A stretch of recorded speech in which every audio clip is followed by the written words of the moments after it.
Kung pruweba lang naman ang boto ng isang botante, sapat na raw na patunay ang mismong balota at hindi na kailangan ng voter's receipt. Bukod pa yan sa on-screen verification sa vote counting machines kung saan kita rin ang botong binasa mula sa balota. Ilan lang yan sa mga argumentong laman ng motion for reconsideration na isinulat ng Office of the Solicitor General para sa COMELEC na inhain sa Korte Suprema na nagutos na imprenta ang voter's receipt. Ayaw na sana itong ipatupad ng COMELEC dahil bukod sa 10 oras na madadagdag sa oras ng botohan, lalo pa itong tatagal kung bumara o mag-jam ang thermal paper para sa resibo dahil hindi nakaprograma ang mga makina na mag-issue nito. Gahol na raw talaga ang COMELEC ayon kay dating COMELEC Chairman Sixto Brillantes. Kaya mungkahi niya, hindi na ngayon eleksyon. Next na, sa susunod.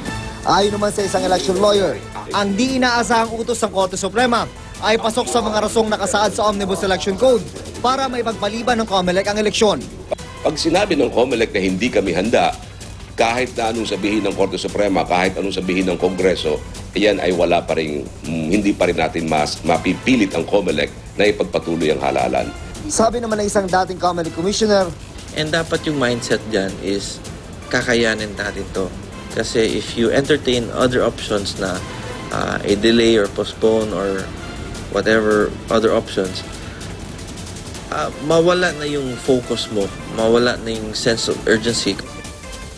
tulad ng COMELEC, abala rin ang presidential candidates. Sa pangangampanya sa Bulacan, sinabi ni Senadora Grace Poe na hindi siya dapat sisihin kung bakit hindi na ipasa ang Coco Levy Trust Fund Bill dahil tinupad niya ang tungkulin bilang Vice Chair ng Agricultural Committee habang galing Liberal Party ang liderato ng Senado.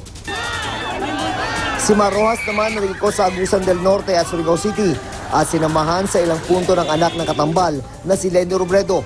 Ipinagmalaki ang mga umano'y natupad ng pangako ng tuwid na daan tulad ng Port ng Butuan, mga paliparan at farm-to-market roads. Sa La Union ay giniit naman ni Vice President Jejo Marbinay na di sila nabigyan ng sapat na pagkakataong sumagot sa Special Audit Report ng COA tungkol sa Makati City Hall Building 2. Sinabi naman ni Davao City Mayor Rodrigo Duterte sa Los Baños, Laguna na handa niyang harapin ang umano'y planong kasuhan siya kaugnay sa extrajudicial killings na itinanggi na ng palasyo. Kasama niya ang katambalan si Senator Alan Peter Cayetano. Hindi naman nangampanya ngayong araw si Senadora Miriam Defensor Santiago, pati ang Vice Presidential candidates na sina Senators Chis Escudero, Gringo Honasan, Bongbong Marcos at Antonio Trillanes IV. Ako si Jun Veneracion, ang inyong saksi.